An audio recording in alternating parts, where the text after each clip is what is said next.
سورہ 7 الاعراف اونچی جگہ۔ شروع اللہ کے نام سے جو سب پر مہربان ہے، بہت مہربان ہے۔ الف لام میم صاد۔ اے پیغمبر، یہ کتاب ہے جو تم پر اس لیے اتاری گئی ہے کہ تم اس کے ذریعے لوگوں کو ہوشیار کرو، لہٰذا اس کی وجہ سے تمہارے دل میں کوئی پریشانی نہ ہونی چاہیے، اور مومنوں کے لیے یہ ایک نصیحت کا پیغام ہے۔ لوگوں، جو کتاب تم پر تمہارے پروردگار کی طرف سے اتاری گئی ہے اس کے پیچھے چلو، اور اپنے پروردگار کو چھوڑ کر دوسرے من گھڑت سرپرستوں کے پیچھے نہ چلو، مگر تم لوگ نصیحت کم ہی مانتے ہو۔ کتنی ہی بستیاں ہیں جن کو ہم نے ہلاک کیا، چنانچہ ان کے پاس ہمارا عذاب راتوں رات آ گیا، یا ایسے وقت آیا جب وہ دوپہر کو آرام کر رہے تھے۔ پھر جب ان پر ہمارا عذاب آ پہنچا تو ان کے پاس کہنے کو اور کچھ تھا نہیں، بس بول اٹھے کہ واقعی ہم ہی ظالم تھے۔ اب ہم ان لوگوں سے ضرور باز پرس کریں گے جن کے پاس پیغمبر بھیجے گئے تھے، اور ہم خود پیغمبروں سے بھی پوچھیں گے کہ انہوں نے کیا پیغام پہنچایا تھا اور انہیں جواب میں کیا ملا۔ پھر ہم ان کے سامنے سارے واقعات خود اپنے علم کے بنیاد پر بیان کر دیں گے، کیونکہ ہم ان واقعات کے وقت کہیں غائب تو نہیں تھے، اور اس دن اعمال کا وزن ہونا اٹل حقیقت ہے۔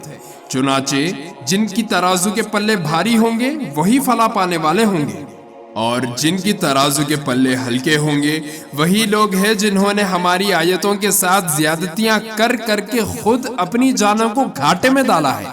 اور کھلی بات ہے کہ ہم نے تمہیں زمین میں رہنے کی جگہ دی اور اس میں تمہارے لیے روزی کے اسباب پیدا کیے، پھر بھی تم لوگ شکر کم ہی ادا کرتے ہو۔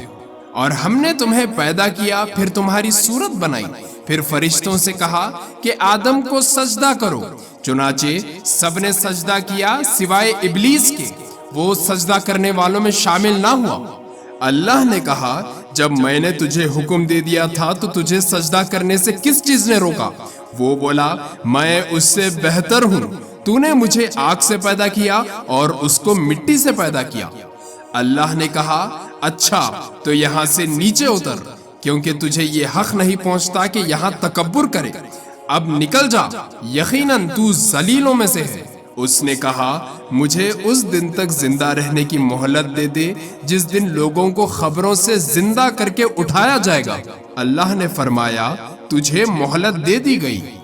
کہنے لگا، اب چونکہ تو نے مجھے گمراہ کیا ہے، اس لیے میں بھی قسم کھاتا ہوں کہ ان انسانوں کی گھاٹ لگا کر تیرے سیدھے راستے پر بیٹھے رہوں گا، پھر میں ان پر چاروں طرف سے حملے کروں گا، ان کے سامنے سے بھی اور ان کے پیچھے سے بھی، اور ان کی دائیں طرف سے بھی اور ان کی بائیں طرف سے بھی، اور تو ان میں سے اکثر لوگوں کو شکر گزار نہیں پائے گا۔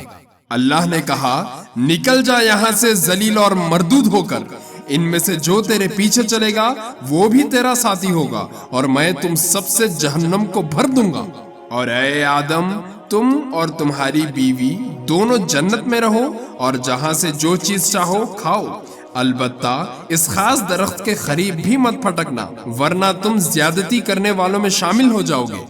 پھر ہوا یہ کہ شیطان نے ان دونوں کے دل میں وسوسہ ڈالا تاکہ ان کی شرم کی جگہ جو ان سے چھپائی گئی تھی ایک دوسرے کے سامنے کھول دے۔ کہنے لگا کہ تمہارے پروردگار نے تمہیں اس درخت سے کسی اور وجہ سے نہیں بلکہ صرف اس وجہ سے روکا تھا کہ کہیں تم فرشتے نہ بن جاؤ یا تمہیں ہمیشہ کی زندگی نہ حاصل ہو۔ اور ان کے سامنے وہ قسم کھا گیا کہ یقین جانو میں تمہارے خیر خواہوں میں سے ہوں۔ اس طرح اس نے دونوں کو دھوکہ دے کر نیچے اتار ہی لیا۔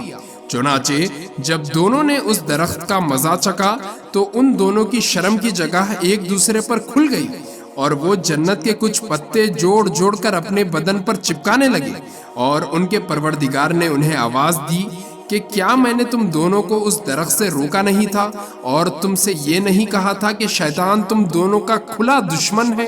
دونوں بول اٹھے کہ اے ہمارے پروردگار، ہم اپنی جانوں پر ظلم کر گزرے ہیں، اور اگر آپ نے ہمیں معاف نہ فرمایا اور ہم پر رحم نہ کیا تو یقیناً ہم نامراد لوگوں میں شامل ہو جائیں گے۔ اللہ نے آدم، ان کی بیوی اور ابلیس سے فرمایا، اب تم سب یہاں سے اتر جاؤ، تم ایک دوسرے کے دشمن ہوں گے اور تمہارے لیے ایک مدت تک زمین میں ٹھہرنا اور کسی قدر فائدہ اٹھانا طے کر دیا گیا ہے۔ فرمایا کہ اسی زمین میں تم جیو گے اور اسی میں تمہیں موت آئے گی اور اسی سے تمہیں دوبارہ زندہ کر کے نکالا جائے گا۔